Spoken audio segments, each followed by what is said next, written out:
The morning light filtered through the tall windows of Ashford Hall's library, casting golden rectangles across the worn Persian rug. Eleanor pushed her reading glasses higher on her nose, squinting at the ledger before her. The numbers were damning, 3 months behind on the groundskeeper's wages. The roof of the East Wing desperately needed repair, and the upcoming London season would drain what little remained in the family coffers. And still hiding in here, Ellie. Eleanor looked up to find her younger sister Violet framed in the doorway, a vision in emerald silk that matched her jade eyes. At 19, Violet possessed the kind of effortless beauty that made even morning light seem orchestrated for her benefit. Her copper curls tumbled artfully over one shoulder, and her lips curved in that particular smile that always preceded a request. "I'm not hiding," Eleanor replied, closing the ledger with deliberate care. "I'm managing the estate accounts. Someone has to. How terribly dull." Violet glided into the room, her skirts rustling with each step. She perched on the edge of Eleanor's desk, disrupting a carefully organized stack of correspondence. "Rosalind and I are going to London next week for the season. Mama says you should come too, though I can't imagine why you'd want to.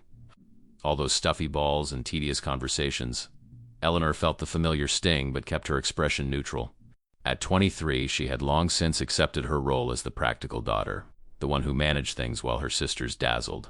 "Perhaps I prefer books to ballrooms. How fortunate," Violet said, examining her perfect nails. "Since ballrooms clearly don't prefer you." The cruelty was casual, thoughtless, which somehow made it worse. Eleanor adjusted her glasses, a nervous habit she'd never quite broken. "Was there something you needed, Violet?" "Only to tell you that Mama wants you downstairs. We're discussing wardrobes for the season." Violet hopped off the desk, smoothing her skirts. "Though I suppose you'll wear those dreadful gray things you always favor." "Really, Ellie, you dress like someone's maiden aunt." After Violet departed in a cloud of rosewater and self-satisfaction, Eleanor remained motionless, staring at the ledger without seeing it. The window reflected her image-plain brown hair scraped back into a simple knot. The unflattering spectacles, a dress of dove-gray merino that had seen 3 seasons and would likely see 3 more. She looked exactly like what she was, unremarkable.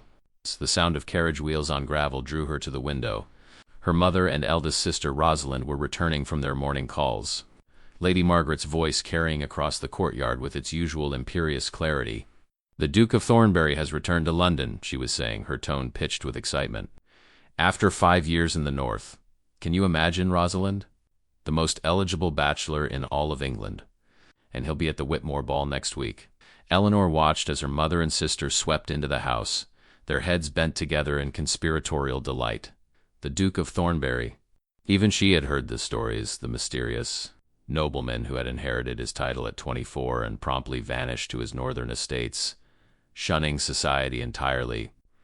Rumors swirled about him like fog, that he was disfigured, that he'd killed a man in a duel, that he was mad. The truth, Eleanor suspected, was probably far more mundane. Perhaps he simply preferred his own company to the artificial glitter of the tun, a feeling she understood intimately.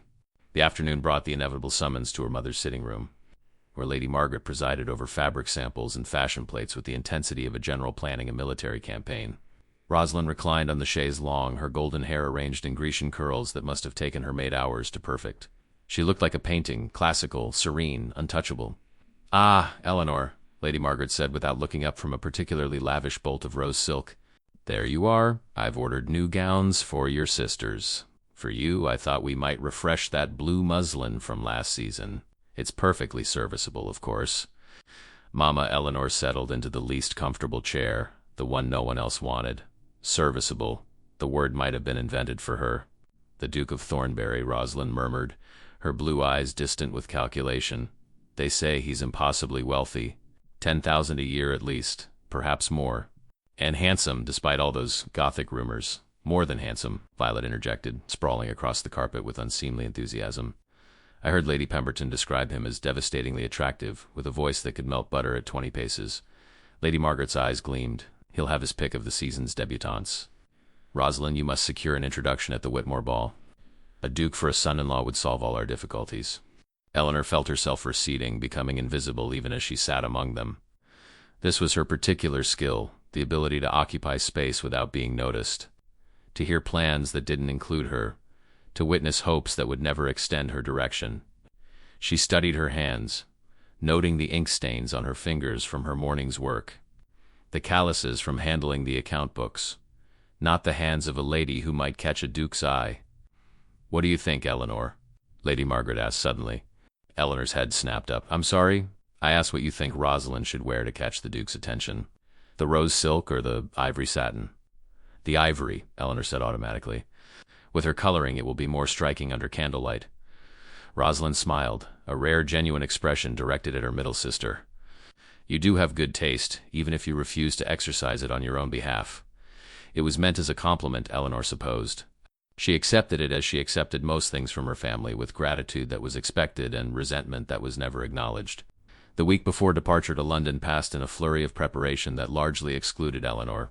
She spent her days managing the estate's affairs, settling a dispute between tenant farmers, reviewing the spring planting schedule, and quietly arranging for the groundskeeper to receive at least part of his back wages from her own small allowance. In the evening she retreated to the library, losing herself in Adam Smith's The Wealth of Nations and trying not to think about the season ahead. London in spring was a study in contradictions, beautiful and brutal, refined and ruthless. The family's townhouse in Bloomsbury was respectably located but unmistakably shabby compared to the grand mansions of Mayfair. Eleanor didn't mind. She found the city's energy invigorating after the quiet isolation of Hertfordshire, even if that energy largely consisted of watching her sisters prepare for their social triumphs. The night of the Whitmore ball arrived with all the inevitability of a storm. Eleanor stood before her mirror, examining the reflection with detached assessment. The refreshed blue muslin hung well enough on her slender frame, but the color did nothing for her complexion. Her mother's maid had attempted something ambitious with her hair, but the elaborate style only emphasized the plainness of her features. The reading glasses were left behind, vanity's one concession, though it meant she'd spend the evening squinting at anything beyond arm's length.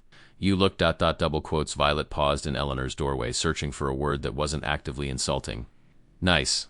Thank you," Eleanor replied, recognizing the comment for the effort it was. "Everyone will be watching Rosalind and me, of course," Violet continued, adjusting her own spectacular gown of forest green silk that made her eyes luminous. "But you should try to enjoy yourself anyway.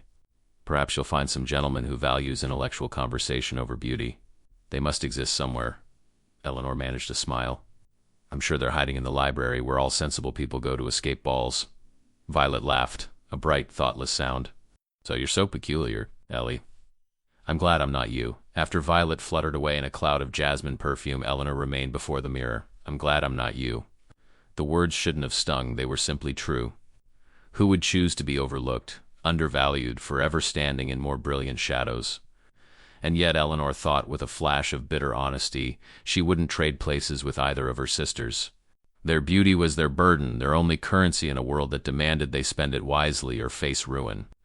At least Eleanor had her books, her numbers, her quiet competence. These things couldn't be taken by time or circumstance. Small comfort, perhaps, but comfort nonetheless. The Whitmore mansion blazed with light, every window ablaze as if the house itself were celebrating. Carriages queued along the street, disgorging London's finest in a glittering parade of silk and jewels. The Ashford family joined the procession, Lord William walking with stiff pride, Lady Margaret's head swiveling to catalogue who was present and who was not. Rosalind and Violet moved like swans, graceful and aware of every eye upon them. Eleanor trailed behind, accepting her invisibility like a comfortable coat. The ballroom was magnificent. 3 enormous crystal chandeliers cast everything in golden light, while mirrors on every wall multiplied the crowd into infinity. An orchestra played from a raised gallery, the strains of a waltz barely audible over the constant hum of conversation. The air was thick with perfume and candle smoke, warm despite the spring evening outside. "There," Lady Margaret hissed, gripping Rosalind's arm with barely contained excitement. "By the windows. That's him." Eleanor followed her mother's gaze to where a knot of society's most glittering members had formed, their attention fixed on a figure at the center. Even from across the room, even with her imperfect vision, Eleanor could sense something different about him. The crowd seemed to bend around him like iron filings around a magnet, drawn but wary, fascinated but cautious. "He's taller than I expected," Rosalind murmured, her hand rising unconsciously to smooth her already perfect hair. "And darker," Violet added, craning for a better view. "Oh, he's looking this way," Rosalind smiled. But Eleanor, squinting across the ballroom's expanse, felt an odd prickle of awareness. The Duke of Thornbury was indeed looking their direction, but his gaze, intense even at this distance, didn't seem to rest on Rosalind's golden beauty or Violet's vivacious charm. Instead, for one impossible moment, she could have sworn those eyes found her. Nonsense, she told herself firmly. Men like him didn't notice women like her. I must secure an introduction, Lady Margaret declared, already steering Rosalind toward their hostess, the Countess of Whitmore. Violet followed eagerly, leaving Eleanor alone by a massive floral arrangement. She was debating whether she could slip away to find the library. Surely Lord Whitmore had won, when a voice spoke behind her. Hiding from the festivities already? The evening's barely begun. Eleanor turned to find Lord Harrison Blackwood, the Duke's younger brother, offering a sympathetic smile. She'd been introduced to him earlier, had found him pleasant in the easy way of second sons who bore no crushing weight of expectation. He was handsome in a conventional wayfare where his brother was dark, open where Alexander was guarded. Is it so obvious? Eleanor asked. Only to someone who shares the sentiment. Harrison gestured toward the crowded ballroom. I find these events rather like being a prize stallion at market, everyone examining you from every angle, calculating your value, discussing your merits as if you can't hear every word. I doubt anyone examines me with such commercial interest. Then they're fools, Harrison said simply. I saw you watching my brother. Everyone does, of course. They're all waiting to see which beauty he'll favor. Eleanor felt heat rise to her cheeks. I was merely observing the general scene. Of course. His eyes twinkled with gentle amusement. But between you and me, Alexander isn't here for the beauties. He never is. My brother has rather specific tastes. Before Eleanor could ask what he meant, a stir rippled through the crowd. The Duke of Thornbury was moving, cutting through the assembled society with the inevitability of a ship through water. People parted before him, their conversations dying to whispers. Eleanor found herself tracking his progress with that same strange awareness, as if some part of her could feel his approach even without seeing it clearly. He was magnificent in an unsettling way, not handsome in the classical sense like the portrait-perfect lords who populated London's ballrooms, but arresting. His height made him imposing, and his evening clothes, all severe black and silver, only emphasized the impression of barely contained power. His face was angular, aristocratic, with a thin scar cutting through his left eyebrow that should have been disfiguring, but instead added a dangerous edge to his features. But it was his eyes that caught and held attention, green as bottle glass, intense as a hunting hawk's, missing nothing. Those eyes were fixed on something, someone, with singular purpose. Eleanor watched as he approached the cluster of young ladies where Rosalind held court, her sister transformed into her most dazzling self, every gesture calculated to entrance. Violet stood beside her, vibrant and animated, drawing her own share of admirers. Lady Margaret hovered nearby like a general overseeing a battle. The Duke drew closer, and Eleanor felt Harrison tense beside her. "I'll be damned," he murmured. The Duke passed by Rosalind without a glance, despite her perfect curtsy and practiced smile. He walked past Violet's animated greeting as if she'd never spoken. He moved through the crowd of hopeful debutantes like they were ghosts, his gaze locked on something beyond them. On Eleanor. She felt her breath catch, her heart executing an uncomfortable somersault in her chest. This couldn't be happening. Men didn't cross crowded ballrooms for her. Dukes certainly didn't. But Alexander Blackwood was doing exactly that. The crowd fell silent in ripples as people realized what was happening, their shocked whispers creating a sorceress of confusion. Eleanor stood frozen, transfixed like a bird before a snake, as the most powerful nobleman in England walked straight toward her with absolute, terrifying certainty. He stopped before her, near enough that she could see the flecks of darker green in his eyes, could smell the subtle scent of bergamot and leather that clung to him. Up close, his presence was overwhelming, not threatening exactly, but utterly commanding. This was a man accustomed to instant obedience, to having the world reshape itself around his desires.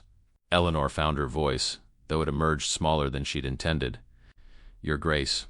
"Lady Eleanor Ashford," he said, and his voice was nothing like she'd expected. Deep, certainly, but with an unexpected warmth beneath the formality. "I've been looking for you." The ballroom might as well have ceased to exist. Every eye was upon them, every ear straining to hear. But Eleanor could only stare at this impossible man who knew her name, who had apparently come seeking her specifically. "I don't understand," she whispered.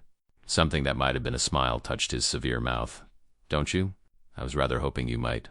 He extended his hand, palm up, an invitation and a challenge. "Dance with me."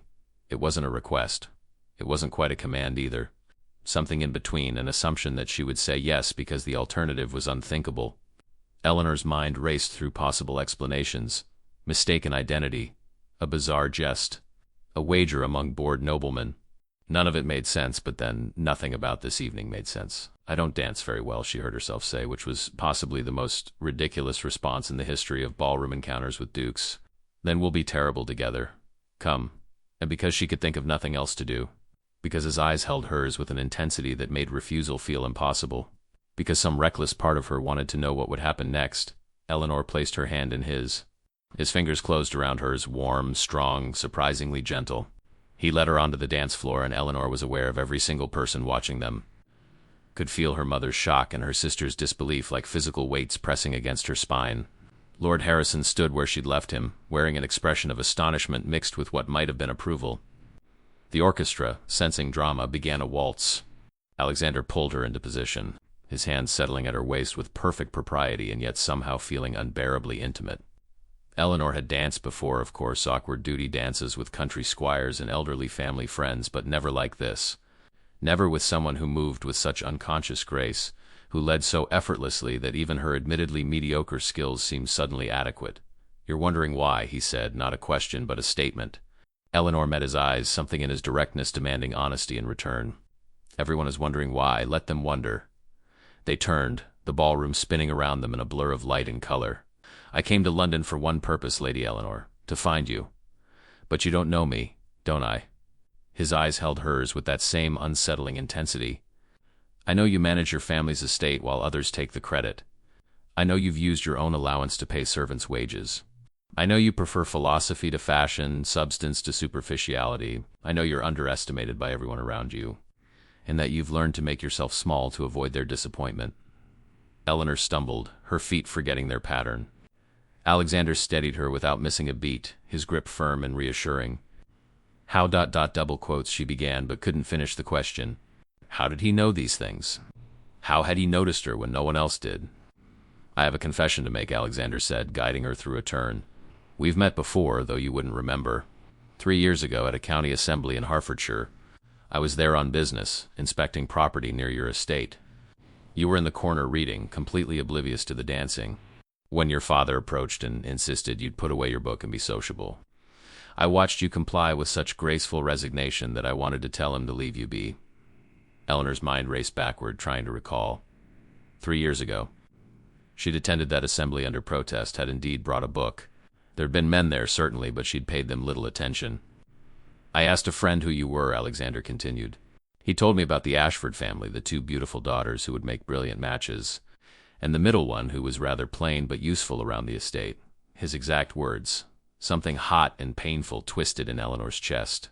Of course, that was how the world saw her. "I've thought about you often since then," Alexander said quietly. "The woman who refused to pretend, who chose her authentic self even knowing it meant being overlooked.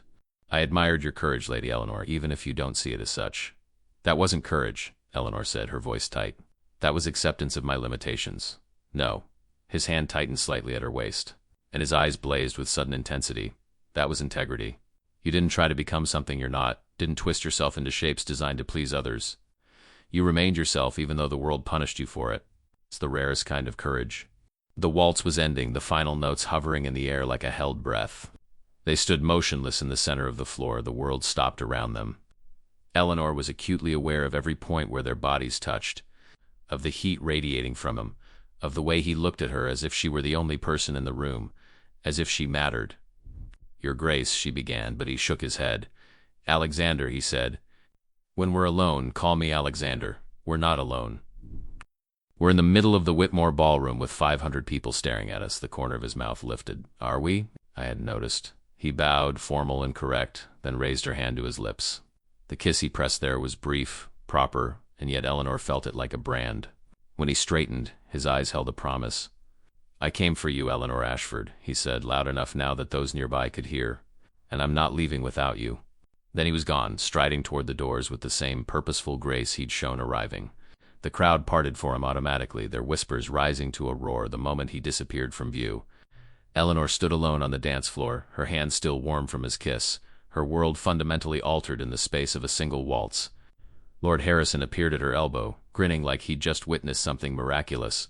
"Well," he said cheerfully, "my brother doesn't do anything by halves. I hope you're prepared, Lady Eleanor. When Alexander Blackwood decides he wants something, heaven and earth tend to rearrange themselves accordingly." Eleanor barely heard him.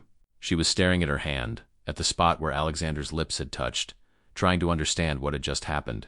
Across the ballroom, her mother was approaching at speed, her face a fascinating mixture of shock, calculation, and barely suppressed excitement. Rosalind and Violet trailed behind, their expressions less easily read but unmistakably not pleased. "Eleanor," Lady Margaret breathed, reaching her. "What did he say to you? What did you say to him?" We danced." "Yes, clearly, but what did he mean by it? Did he make his intentions clear? Did he mention calling on us?" The questions came rapid fire, her mother's mind already working through possibilities, probabilities, advantages. Eleanor felt suddenly exhausted, overwhelmed by the attention she'd spent a lifetime avoiding. "I don't know, Mama," she said quietly.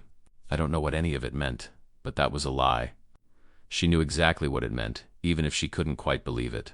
It meant that the Duke of Thornbury had looked at her plane, practical Eleanor, and seen something worth crossing a ballroom for. It meant that for the first time in her life, someone had chosen her first. It meant everything was about to change. The remainder of the evening passed in a dreamlike haze.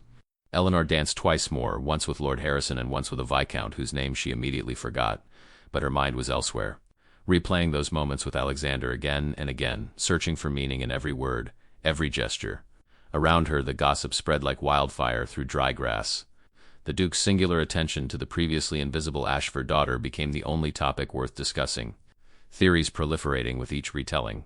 When the family finally returned to their Bloomsbury townhouse in the small hours of morning, exhaustion had settled deep into Eleanor's bones. But her mother had no intention of letting her escape to bed without explanation. "The drawing room," Lady Margaret commanded. "All of you now." They assembled like soldiers called to attention, Lord William blinking with tired confusion. Rosalind perched on the settee with uncharacteristic stillness. Violet curled in a chair, radiating barely contained petulance. Eleanor remained standing near the door, a lifetime's habit of preparing for quick exits. "Well," Lady Margaret began, pacing before the cold fireplace. "This is unexpected." "Unexpected?" Violet burst out, her voice sharp. "It's absurd. Why would the Duke of Thornbury show interest in Eleanor? She's not." She stopped abruptly, catching herself, but the damage was done. "Not what?" Eleanor asked quietly. "Not beautiful enough? Not charming enough?" "Please, Violet, do finish your thought." Her youngest sister had the grace to look ashamed, but only for a moment. "You know what I mean. You're you, Ellie. You don't even try to be anything else." "How did you catch a duke's eye when you've never tried to catch anyone's?" Perhaps, Eleanor said slowly, testing the words even as she spoke them. "That's precisely why." Rosalind stirred, her lovely face troubled. "He said he came to London for you specifically, that he's been thinking about you for years." "How is that possible? When would he have even seen you?" Eleanor explained about the county assembly 3 years prior, watching her family's reactions shift from confusion to calculation. Her father looked thoughtfully at his middle daughter, as if seeing her properly for the first time. Her mother's mind was clearly racing through the implications of a ducal courtship. But her sisters? Rosalind's expression was complex surprise, layered over what might have been hurt pride, touched with something that could almost be respect. Violet simply looked furious, her pretty face twisted into ugly lines. "This is wrong," Violet said flatly. "We were supposed to be the ones courted by dukes, not you." The words hung in the air, their cruelty made worse by their casual delivery. Eleanor felt something inside her shift, a lifetime of swallowed hurts crystallizing into sudden clarity. "I'm sorry my existence inconveniences you, Violet," she said, her voice steady despite the emotion churning beneath. "I'm sorry that for once someone saw past the obvious beauty you take such pride in to find something else valuable. I'm sorry that you're realizing perhaps the world doesn't revolve exclusively around you and Rosalind." "Eleanor," Lady Margaret gasped. "No, Mama." Eleanor straightened, feeling taller than her modest height. "I've spent 23 years being the unremarkable daughter, the practical one, the one who manages things while others shine. I've accepted that role because it seemed natural, inevitable. But tonight, someone looked at me and saw worth. If that disturbs you, if that challenges your understanding of how things should be, then perhaps your understanding needed challenging." Violet's eyes filled with tears, whether of genuine hurt or theatrical effect, Eleanor couldn't tell. Rosalind reached over to take her younger sister's hand, but her gaze remained on Eleanor, studying her with new intensity. "You're different," Rosalind said finally. "Tonight changed you." "Tonight revealed me," Eleanor corrected. "There's a difference." Lord William, who had been silent throughout, rose from his chair with a grunt. "Well, if the Duke wishes to court Eleanor, I see no reason to object. A ducal connection would benefit the entire family. We must ensure nothing interferes with his intentions." The mercenary calculation in her father's tone made Eleanor's stomach turn. Of course. She wasn't suddenly valued for herself, she was valued for her utility, just in a different capacity than before. "I'm going to bed," she announced, not waiting for dismissal. "We can discuss the Duke's intentions if he makes them clear." She escaped to her room before anyone could protest, shutting the door firmly behind her and leaning against it in the darkness. Her hands were trembling, she realized, from exhaustion, from emotion, from the sheer unreality of the evening's events. Moving to the window, she pushed aside the curtain to look out at London's darkened streets. Somewhere in this vast city, Alexander Blackwood was what? Sleeping, thinking of her, regretting his impulsive declaration. "I came for you." The words echoed in her mind, impossible and wonderful and terrifying all at once. What did he truly want from her? Could his interest possibly be genuine, or was this some elaborate game she didn't understand? Men of his status didn't court women like her, not when women like Rosalind and Violet were available. Unless he meant what he'd said about integrity, about courage, about seeing her truly. Eleanor pressed her forehead against the cool glass, allowing herself a moment of vulnerability she'd never show in daylight. What if this was real? What if someone had finally looked past her unremarkable exterior to find something worth wanting? What if she was allowed to want something too? The thought was so foreign, so radical, that it made her breath catch. For years she'd convinced herself that contentment was enough, that finding satisfaction in her books and her work was sufficient. But standing here in the darkness, her hand still tingling from where Alexander's lips had touched it, Eleanor acknowledged the truth she'd been burying. She was tired of being invisible, tired of being practical, tired of watching life happen to other people while she managed the accounts. She wanted to be seen. She wanted to matter. She wanted... Sleep, when it finally came, brought dreams of intense green eyes and a voice that said her name like it was important. Morning arrived too soon, bringing with it a development that sent the household into fresh chaos. A messenger from Thornbury House, delivering an enormous bouquet of white roses and a note written in bold, decisive handwriting. "Lady Eleanor, I hope you will do me the honor of driving with me in Hyde Park tomorrow afternoon at 4 o'clock. I have much I wish to discuss with you, away from the scrutiny of ballrooms and the noise of society. If this suits, simply send word with my messenger. If not, I shall respect your wishes, though I confess disappointment is a mild word for what I would feel. Yours, Alexander Blackwood." The yours at the end made Eleanor's heart perform acrobatics. She reread the note 3 times while her mother fluttered around her like an agitated butterfly, alternating between ecstasy at the Duke's continued attention and anxiety about what Eleanor might wear for such an important engagement. The blue walking dress, Lady Margaret decided. No, wait, the rose muslin. It's more flattering. Oh, but your pelisse is so shabby. We must send immediately to the modiste, Mamma, Eleanor interrupted gently. The blue dress will be fine. If the Duke wishes to see me, he'll see me as I am, not dressed up like something I'm not. Her mother looked ready to argue, but something in Eleanor's expression made her pause. After a moment she nodded reluctantly. Very well, but at least let Marie dress your hair properly. First impressions matter, even second ones.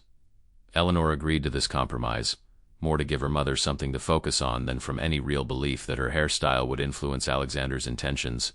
She sent word back with the messenger, a simple acceptance with no flowery language or coy deflections, and spent the rest of the day trying to ignore the nervous anticipation building in her chest.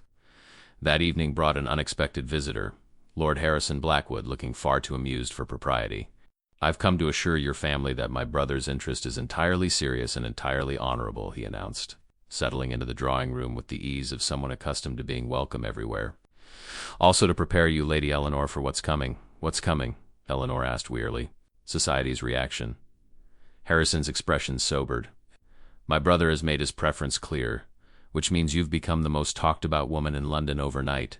There will be those who celebrate this romantic souls who love an unexpected love story. But there will also be those who resent you for it. Because I'm not beautiful enough to deserve a Duke's attention," Eleanor said flatly. "Because you threaten their understanding of how the world works," Harrison corrected. The ton operates on established rules: beauty, wealth, connections. You've broken those rules simply by existing and being chosen anyway. Some will find that delightful.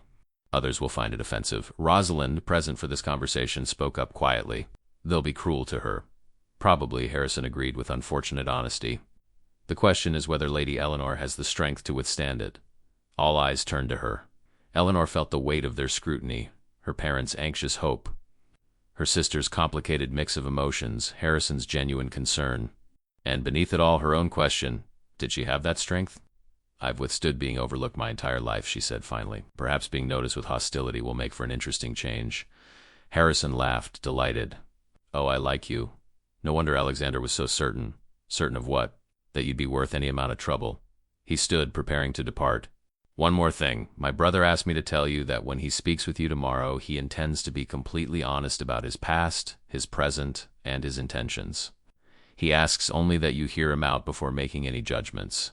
After he left, Eleanor sat in silence, processing this new information. Alexander's past, the rumors, the scandals, the 5 years of self-imposed exile in the north. Whatever he planned to tell her was clearly significant, possibly troubling. The question was whether she had the courage not just to listen, but to accept what she heard. The next afternoon arrived with agonizing slowness.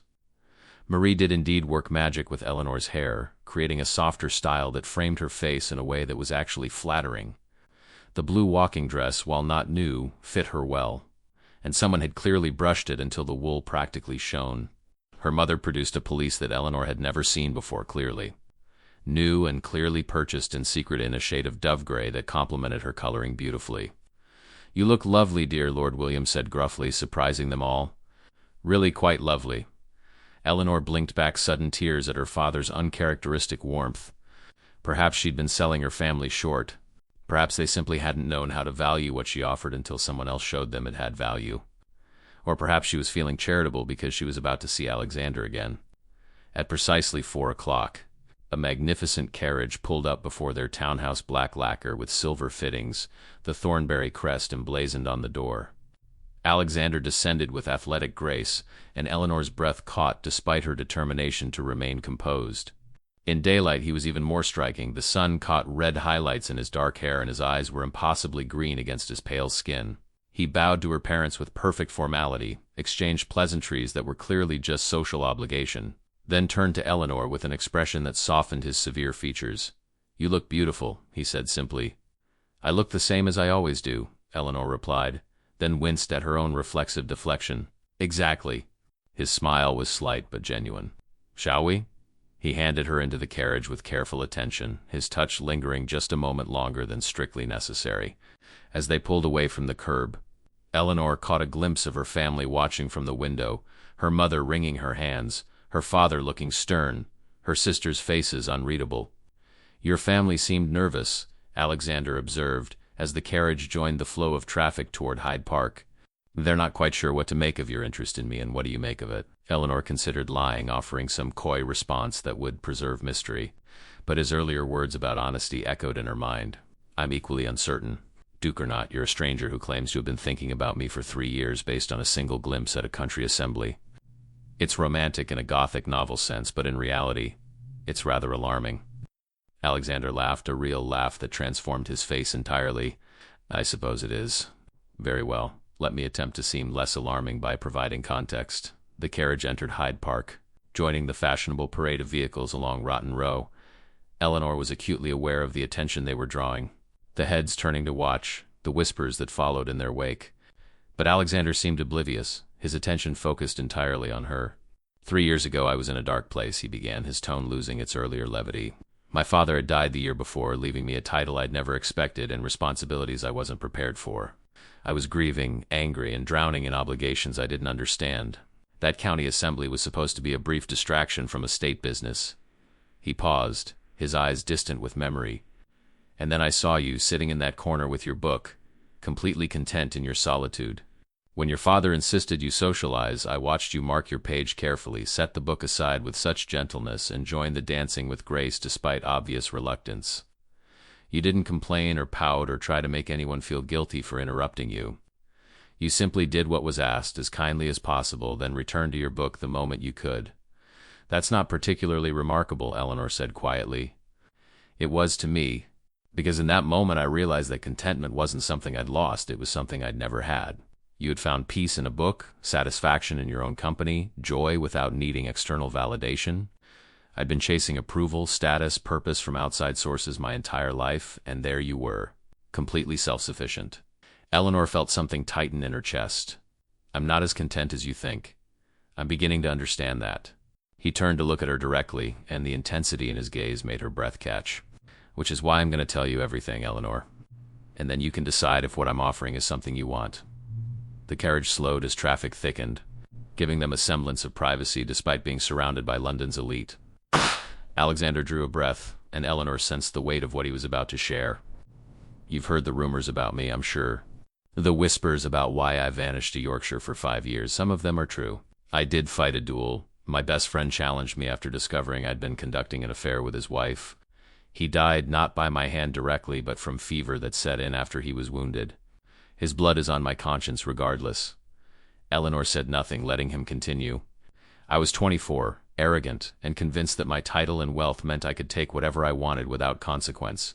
Charlotte, the woman, was unhappy in her marriage, and I told myself I was offering her comfort. In truth, I was satisfying my own desires without thought for who I might hurt. His jaw tightened. When James died, society protected me because of my rank, but I couldn't protect myself from the truth. I was responsible for destroying a marriage, for leaving Charlotte a widow, for taking a man's life over something that meant nothing more to me than temporary pleasure. So I left London, went to Thornbury Castle, and spent 5 years trying to become someone worthy of the power I wielded. And did you, Eleanor asked quietly, become worthy? I'm still working on it. He met her eyes directly. I've spent these years learning to manage my estates responsibly, to care for my tenants, to use my wealth for something beyond my own gratification. I've read philosophy, studied history, tried to understand what it means to be a good man rather than merely a powerful one. I'm not there yet, but I'm better than I was. The carriage rolled on in silence for a moment. Eleanor processed this confession, searching for her reaction. She should be shocked, horrified, scandalized. Instead, she felt something closer to understanding. Why tell me this? She finally asked. Most men in your position would hide their past. Let society's protection of rank keep their secrets safe. Because you deserve honesty. Because I won't build anything with you. Friendship, courtship, whatever this becomes, on deception. His voice roughened slightly. And because when I saw you in that ballroom, I knew that you were the kind of person who would see through any facade eventually. Better to offer truth from the beginning than have you discover lies later. Eleanor found herself smiling despite the heaviness of the conversation. You're very certain about my character for someone who's only spoken to me twice. I have excellent instincts about people. It's possibly the only talent I possess beyond knowing which wine pairs with which course. This startled a laugh from her. Somehow I doubt that my brother would agree with you. But Harrison is biased in my favor. Alexander's expression softened. Eleanor, I'm not going to pretend I'm offering you an uncomplicated romance. I have a reputation that won't vanish because I've spent 5 years behaving better. Society will always remember the scandal, will always wonder if I might revert to my former ways. If you allow me to court you, that shadow will touch you too, I see. Eleanor looked down at her hands, considering. So you're warning me away? No. The word came swift and certain. I'm giving you the information you need to make a real choice. I want to court you, Eleanor. I want to know everything about you, what you read, what you think, what makes you laugh, what makes you angry. I want to show you that I'm worth the risk, worth the trouble, worth choosing despite my past and my flaws.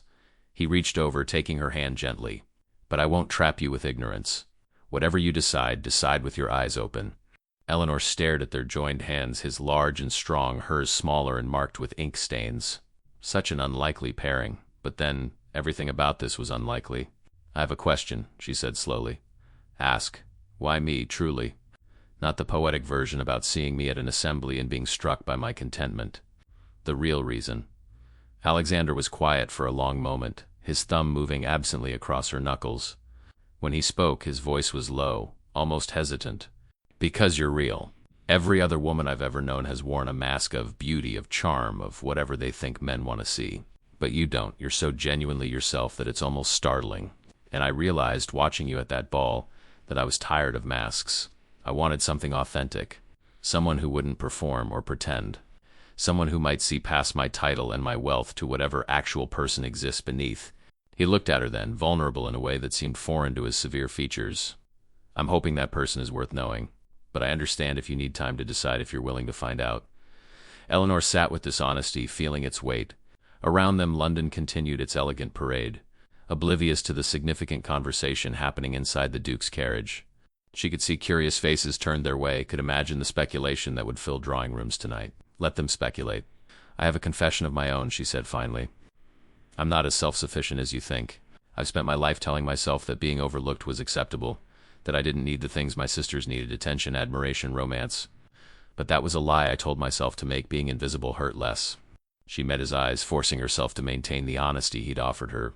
And the truth is, I'm terrified of disappointing you, of not being interesting enough to sustain your attention, of becoming the subject of society's ridicule when they realize I'm exactly as unremarkable as I appear.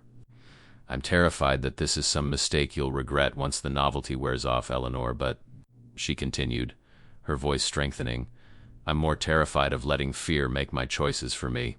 I've done that my entire life, chosen safety over risk, invisibility over vulnerability, and I'm tired of it. So, yes, Alexander Blackwood, you may court me, and we'll both discover whether there's substance beneath this unlikely attraction, or if it burns out as quickly as it ignited. His smile was slow, transforming his face from severe to almost boyish. That's the most enthusiastic acceptance I've ever received that still sounds like you're expecting disappointment. I'm a realist. You're a pessimist with bookkeeping skills. His grip on her hand tightened slightly. I'm going to enjoy proving you wrong. The carriage completed its circuit of the park and began the journey back to Bloomsbury. They talked of inconsequential things: his horses, her favorite books, his brother's questionable sense of humor, her family's country estate. Surface topics that slowly revealed deeper truths, the way conversations do when both participants are genuinely interested in knowing rather than merely making impressions. By the time they reached her family's townhouse, Eleanor felt something she'd rarely experienced: hope. Alexander handed her down from the carriage with the same careful attention he'd shown helping her in. On the front step, he paused, still holding her hand. May I call on you tomorrow, properly, with your parents present and all the formality society demands? I'd like that. Excellent. Because I warn you, I'm a persistent suitor. You've agreed to let me court you, which means you're now stuck with my attention. Is that a threat or a promise? Both. His eyes sparkled with humor, but beneath it she saw absolute sincerity. I meant what I said at the ball, Eleanor. I came to London for you, and now that I've found you, I'm not letting go, Isley. He pressed another kiss to her hand, lingering this time, warm and intimate despite the propriety of the gesture. Then he was gone, striding back to his carriage with that same purposeful grace, leaving Eleanor standing on her doorstep, feeling as if the world had tilted sideways. Inside, her family waited with varying expressions of anticipation and anxiety. But Eleanor barely noticed their questions, their concerns, their excitement. Her mind was full of green eyes and honest words, of possibilities that had seemed impossible just 2 days ago. She was being courted by a duke. More importantly, she was being courted by someone who saw her, really saw her. All of her, the ink-stained fingers and bookish nature and lack of beauty, and wanted her anyway. The thought was intoxicating and terrifying in equal measure. But for the first time in her life, Eleanor Ashford chose to lean into the terror rather than away from it. Chose to believe that maybe, just maybe, being seen was worth the risk of being hurt. Chose to be brave. The following weeks transformed Eleanor's life in ways she'd never imagined. Alexander was true to his word about being a persistent suitor. He called daily, took her driving in the park, attended every social event where she might be present, and made his intentions so clear that even society's most determined gossips had to acknowledge the Duke of Thornbury was seriously courting the unremarkable Miss Ashford. The reaction was exactly as Lord Harrison had predicted: divided and intense. The romantics adored the story, whispered about love that valued substance over superficiality, quoted poetry about beauty being in the eye of the beholder, and cast Eleanor as the heroine of a real-life fairy tale. These women approached her at balls with shy smiles and congratulations, treating her sudden elevation as if she'd won some celestial lottery. The cynics were less kind. I don't understand what he sees in her, Eleanor overheard Lady Pemberton say at the Whitmore's second ball, her voice pitched to Carrie. She's so terribly plain. And those glasses. She looks like someone's governess. Perhaps that's what he wants, her companion replied with a cruel laugh. A woman who won't outshine him or expect too much attention. How convenient to choose someone who will be grateful for whatever crumbs of affection he offers. Eleanor had frozen behind a potted palm, the words striking with physical force. But before she could retreat, Rosalind appeared at her elbow, her lovely face set in uncharacteristic hardness. "How strange," Rosalind said loudly, addressing the gossips with icy courtesy. "I didn't realize beauty was measured by cruelty and small-mindedness. By that standard, Lady Pemberton, you're absolutely gorgeous." The scandal of an Ashford daughter, even the beautiful one defending her overlooked sister, rippled through the ballroom. Eleanor found herself being gently but firmly guided away by Rosalind, who deposited her in a chair and sat beside her with unusual gravity. "I owe you an apology," Rosalind said quietly. "Several, actually." "You don't, I do." Rosalind's blue eyes were troubled. "I've spent our entire lives taking for granted that I would be the one chosen first, the one valued most highly. I never questioned whether that was fair or even true. I just accepted it as natural order, like seasons changing or the sun rising." She looked down at her perfectly gloved hands. "Watching the Duke choose, you forced me to see how cruel that assumption was. You've been invisible not because you deserved to be, but because the rest of us were too shallow to look past surfaces. I'm ashamed of that. I'm ashamed of myself." Eleanor felt tears prick her eyes. "Rosalind, let me finish." Her sister's voice wavered slightly. "You're the best of us, Ellie. You always have been. You're smart and capable, and good in ways that have nothing to do with what you look like. The Duke sees that. I'm beginning to see it too. And I'm sorry it took someone else valuing you for me to recognize your worth." They sat in silence for a moment, years of unspoken hurt and hidden resentment shifting between them. Then Rosalind reached over and took Eleanor's hand. "You deserve this happiness," she said firmly, "and anyone who says otherwise will have to answer to me." Eleanor couldn't speak past the lump in her throat, so she simply squeezed her sister's hand in response. It wasn't a perfect reconciliation. Too much history, too many small wounds couldn't be healed in a single conversation. But it was a beginning. Not all her family was so accepting. Violet remained sullen and resentful, though she was careful to hide it from their parents. She made cutting remarks about Eleanor's wardrobe, criticized her manner of speech, and found ways to insert herself between Eleanor and Alexander at every opportunity. "You're monopolizing the Duke," Violet complained after one particularly successful intervention.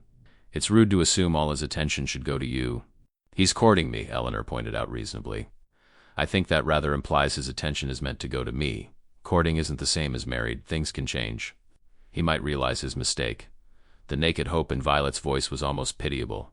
Eleanor felt a flash of sympathy for her youngest sister, who had spent 19 years being told her beauty was her greatest asset, only to watch it matter less than substance when truly tested. "Violet," she said gently, "I understand this is difficult for you, but trying to sabotage my courtship won't make you happier. It will only make you bitter. Don't pretend to understand me." Violet's eyes flashed with that particular green fire that usually got her what she wanted. "You've never had to compete for anything. You just accepted being overlooked. Now suddenly you're the center of attention and you want me to be happy about it? It's not fair." "You're right," Eleanor agreed quietly. "It's not fair. None of it is not you being valued only for beauty, not me being dismissed because I lack it. Not any of the ways society forces us into boxes based on things we didn't choose. But destroying each other won't fix the unfairness. It will just leave us both damaged." Violet stared at her for a long moment, emotions warring across her pretty face. Finally she turned and fled, leaving Eleanor standing alone in the hallway, hoping she'd gotten through but fearing she hadn't. Through it all, Alexander remained constant. He seemed unbothered by society's judgment, immune to the whispers and speculation.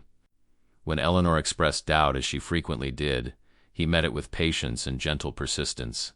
"Do you ever regret choosing me?" she asked one afternoon as they drove through Hyde Park, acutely aware of the stares they drew. "When you could have had anyone?" "I did have anyone," Alexander replied. "I chose you." "But Eleanor," he pulled the horses to a stop in a relatively private grove of trees. "I need you to understand something. I'm not courting you because I couldn't do better. I'm not settling for you because my options were limited. I'm choosing you because you're what I want." He turned to face her fully, his green eyes intense. "Yes, you're different from other women. You're smart where many are shallow, honest where many are calculating, genuine where many are performing. But it's not just those qualities in abstract that draw me. It's you, specifically. The way you bite your lower lip when you're thinking hard. The way you get this little line between your eyebrows when you disagree with something I've said but are too polite to argue immediately. The way you unconsciously fidget with your glasses when you're nervous." He reached over, gently adjusting the spectacles in question. "I notice everything about you, Eleanor, and I find all of it utterly captivating. So please stop looking for reasons why I shouldn't want you and accept that I simply do." Eleanor felt heat rise to her cheeks. "I'm trying. It's just difficult to believe when I spent 23 years being trained to believe the opposite."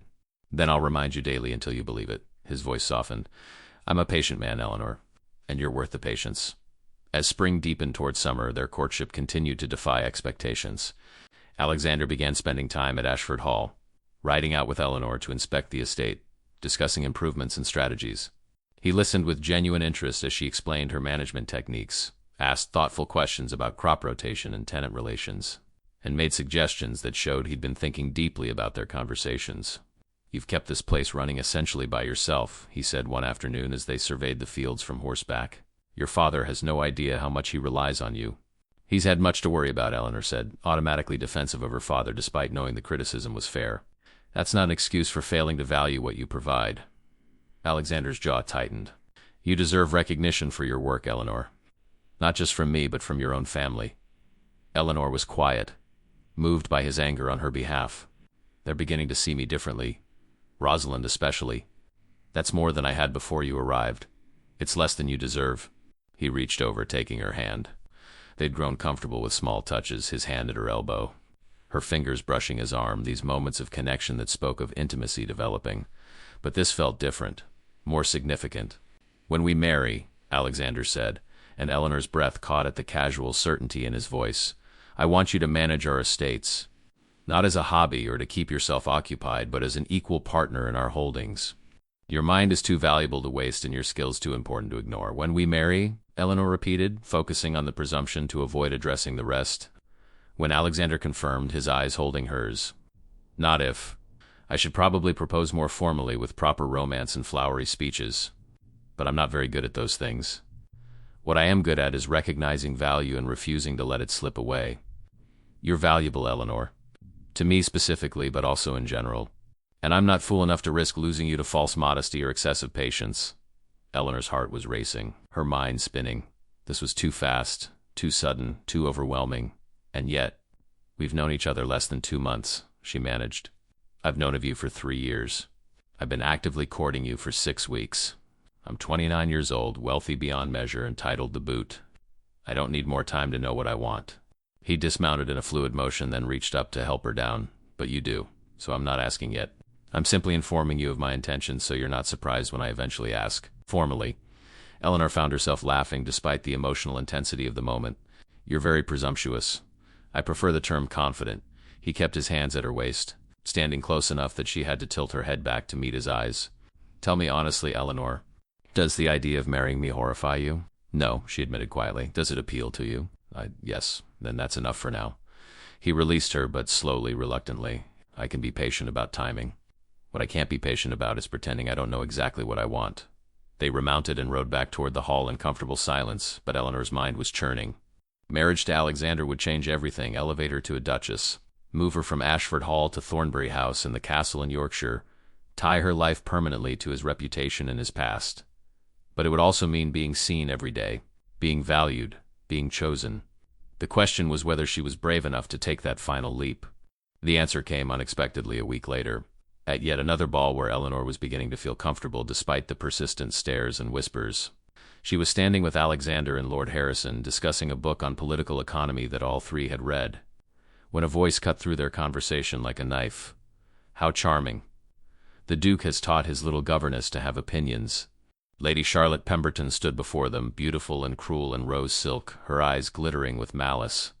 Eleanor recognized her name. This was James's widow, the woman whose affair with Alexander had led to the fatal duel. She'd been absent from society for years, presumably in mourning, but had apparently decided to reappear at the worst possible moment. Alexander's entire body went rigid. "Lady Charlotte, your grace," she curtsied with exaggerated deference. "How delightful to see you've returned to society. And with such interesting company." Her gaze swept over Eleanor with calculated dismissal, taking in every plain feature, every unfashionable element of her appearance. Eleanor felt herself shrinking under that scrutiny, all her old insecurities rising like ghosts. "Lady Charlotte," Harrison said tightly, I believe you're needed elsewhere. I'm exactly where I want to be. Charlotte's smile was sharp enough to draw blood. I simply had to see for myself whether the rumors were true. The great Duke of Thornbury, who once had the most beautiful women in London competing for his attention, has chosen ... She gestured vaguely at Eleanor. This... Careful, Alexander's voice was deadly quiet. Oh, don't misunderstand. I think it's wonderfully appropriate. Charlotte's eyes returned to Eleanor, who stood frozen, unable to move or speak. After all, what better penance for past sins than choosing a woman no one else wants? Such visible self-flagellation. Very noble of you, Your Grace. The words landed like physical blows. Eleanor felt her face heating, her eyes stinging with tears she absolutely would not shed in front of this woman. Around them, conversation had died. Every eye turned toward the confrontation. Lady Charlotte. Alexander's voice cut through the tension like a blade. You will apologize to Lady Eleanor immediately, or you will leave this ballroom and never return to any society event I attend. Given my rank and influence, that effectively means never returning to society at all. Charlotte's eyes widened. You can't. I can and I will. He stepped forward, positioning himself partially in front of Eleanor in an unmistakably protective stance. You may hate me for what happened with James.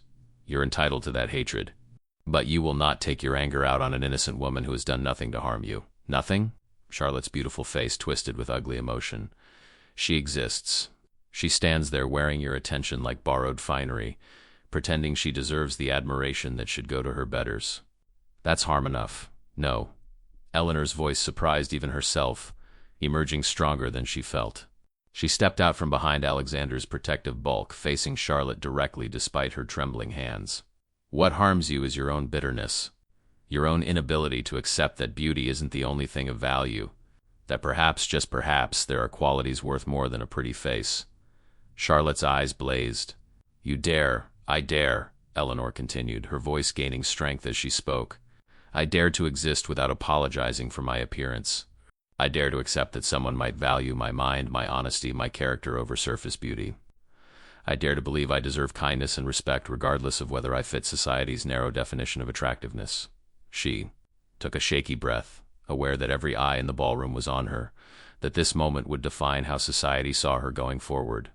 I'm sorry for what you've lost, Lady Charlotte. Truly, I am. But making me feel small won't make you feel bigger.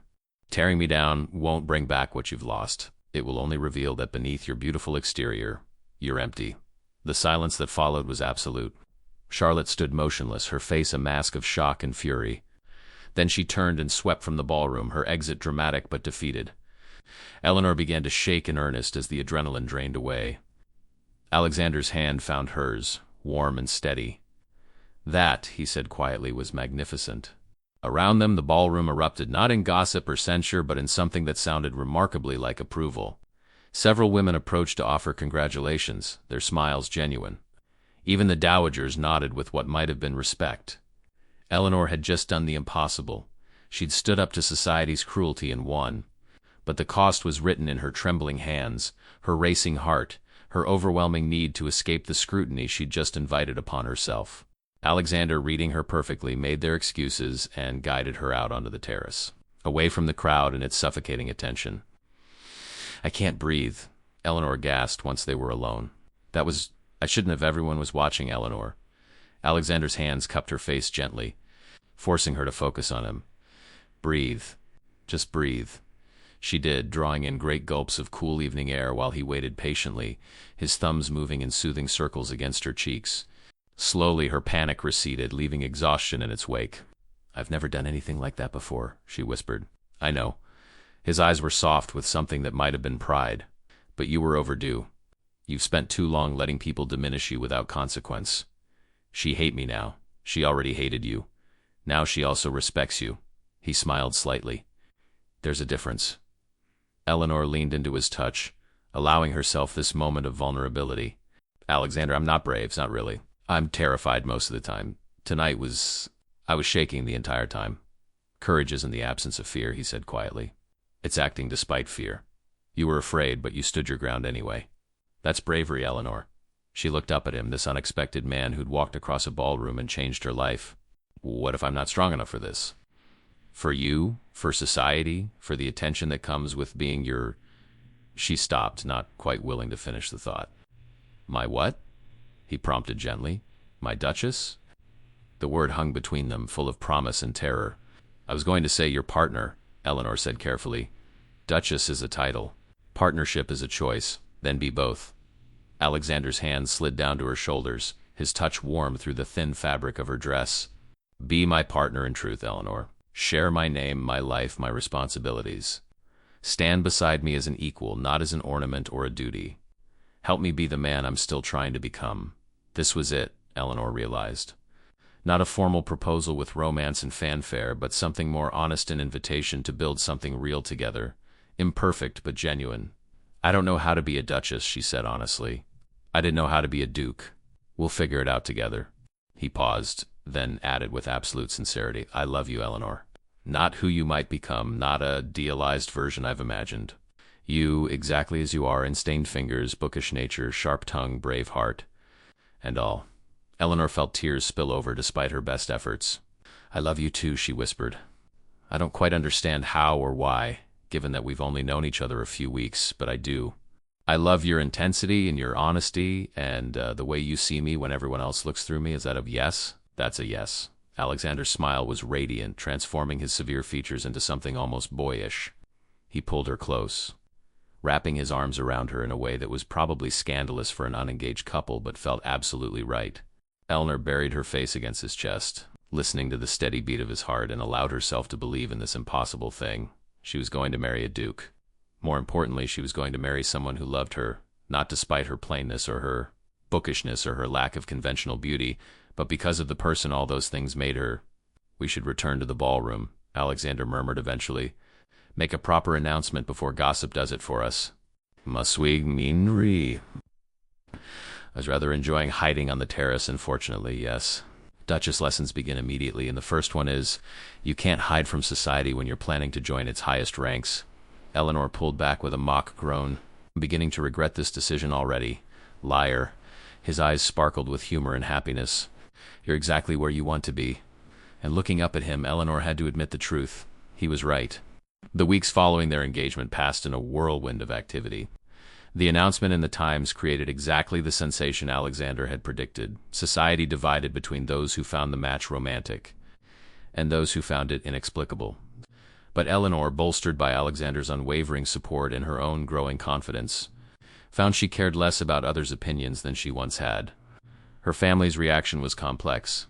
Lord and Lady Ashford were delighted by the advantageous match, though Eleanor suspected their pleasure had more to do with the Duke's wealth and status than her personal happiness. Still, her father began consulting her opinions more seriously, treating her as if her intelligence had suddenly materialized along with her engagement ring. Rosalind threw herself into wedding planning with unexpected enthusiasm, helping Eleanor navigate the social obligations that came with becoming a duchess. Their relationship, fractured by years of imbalanced attention, slowly began to heal through shared tasks and honest conversations. I'm going to miss you, Rosalind admitted one afternoon as they reviewed seating charts for the wedding breakfast. When you moved to Thornbury House and then to Yorkshire. It's selfish, but I am. I'll miss you too, Eleanor said, surprised to realize how true it was. Write to me. Visit. The Duke won't keep me locked in a tower. No, he'll probably install a massive library and never see you again, Rosalind smiled. But it was gentle rather than mocking. You'll be happy with him, won't you? Truly happy, not just content. Eleanor considered the question seriously. I think so. He sees me, Rosalind. Not just the useful parts or the inconvenient parts, but all of me. And he seems to genuinely like what he sees. Then that's enough. Rosalind squeezed her hand. That's everything. Violet remained the holdout, her resentment undiminished by time or Eleanor's attempts at reconciliation. She attended wedding preparations with sullen silence, made cutting remarks when she thought no one was listening, and generally radiated misery. It came to a head one evening when Eleanor found Violet crying in her room, mascara running down her pretty face in black rivers. I hate you, Violet said without preamble. I know I shouldn't, and I know it's ugly of me, but I do. I hate that you got everything I wanted without even trying. Eleanor sat beside her on the bed, ignoring the potential damage to her new dress. I didn't get everything without trying, Violet. I tried for 23 years to matter to this family, to be seen as something more than the useful daughter. It just took someone from outside our family to notice me, but it's not fair. Violet's voice was anguished. I've been beautiful my entire life. I've done everything right, the dresses, the dancing, the charming conversation, and none of it mattered when a duke actually appeared. He looked right past me like I was nothing. You're not nothing, Eleanor said gently. You're just not what he wanted. That doesn't diminish your value, Violet. It just means you weren't right for each other. Then who am I right for? Violet's question was plaintive, young, vulnerable. If beauty isn't enough, what am I supposed to offer? Eleanor felt a rush of compassion for her youngest sister, who had been raised to believe her worth lay entirely in her appearance. You're smart and creative and passionate about things. You paint beautifully. I've seen your watercolors hidden in your room. You have opinions about politics that you're afraid to voice because Mama says they're unladylike. You make the Tennant children laugh when you visit the estate. All of that is worth more than a pretty face. Violet looked at her with watery eyes. You really think so? I know so. But you have to believe it too. You have to offer more than beauty because that fades, Violet. What remains is character, kindness, intelligence. Those things last. They sat in silence for a moment, years of rivalry and resentment shifting into something that might eventually become genuine sisterhood. I'm still jealous, Violet finally said. But maybe I can work on not hating you for it. That's a start. The wedding itself was planned for early summer, giving Eleanor just enough time to adjust to her new reality without the prolonged agony of a lengthy engagement. Alexander was adamant that it be tasteful but not ostentatious. I want to marry you. Not stage a theatrical production, he said firmly when Lady Ashford suggested inviting half of London. The ceremony took place at St. George's in Hanover Square, with society's elite packed into every available space. Eleanor walked down the aisle on her father's arm, past faces that ranged from approving to skeptical, toward the man who stood waiting with barely contained impatience. Alexander looked magnificent in formal black, but it was his expression that stole her breath, pure, undisguised joy as he watched her approach. There was no doubt in those green eyes, no hesitation or regret, just certainty and happiness. The vows were traditional, but when Alexander said "I will," the words resonated with such conviction that Eleanor felt them physically, and when it was her turn, she met his eyes and let her own certainty ring clear. "I will." The kiss that sealed their marriage was chaste and proper, appropriate for a church ceremony watched by hundreds. But it held a promise of more private moments to come, of intimacy and partnership and genuine love. "Lady Thornbury," Alexander whispered as they turned to face their guests. Finally. Eleanor smiled, feeling the weight and rightness of her new name. She was no longer the overlooked daughter, the practical one, the one who managed while others shone. She was the Duchess of Thornbury, chosen and valued and loved.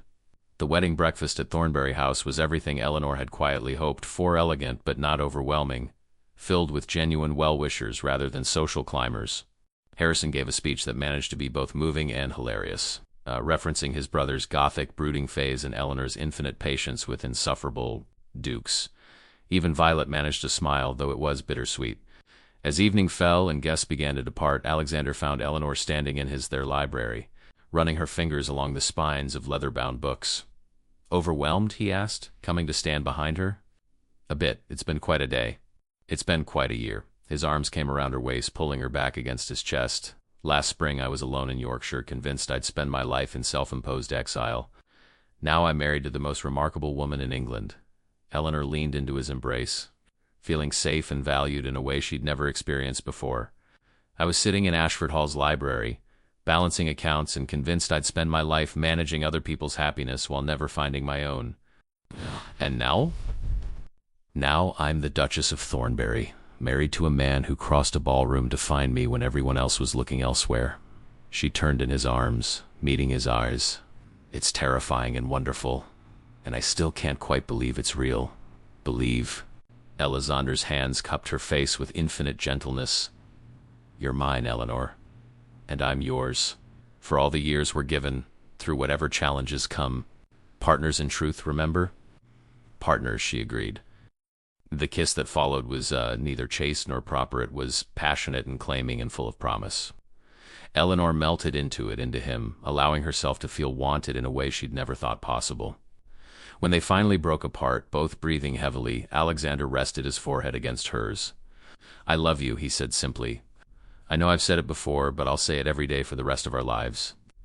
You deserve to hear it until you believe it completely." "I'm starting to," Eleanor whispered. "Slowly but surely, I'm starting to believe I'm worthy of being loved." "You are. You always were. I'm just grateful I was the one who saw it." They stood together in the quiet library, surrounded by books and possibility, two unlikely people who had found each other despite all odds. The Duke who had learned to value substance over surface, and the overlooked daughter who had learned to value herself.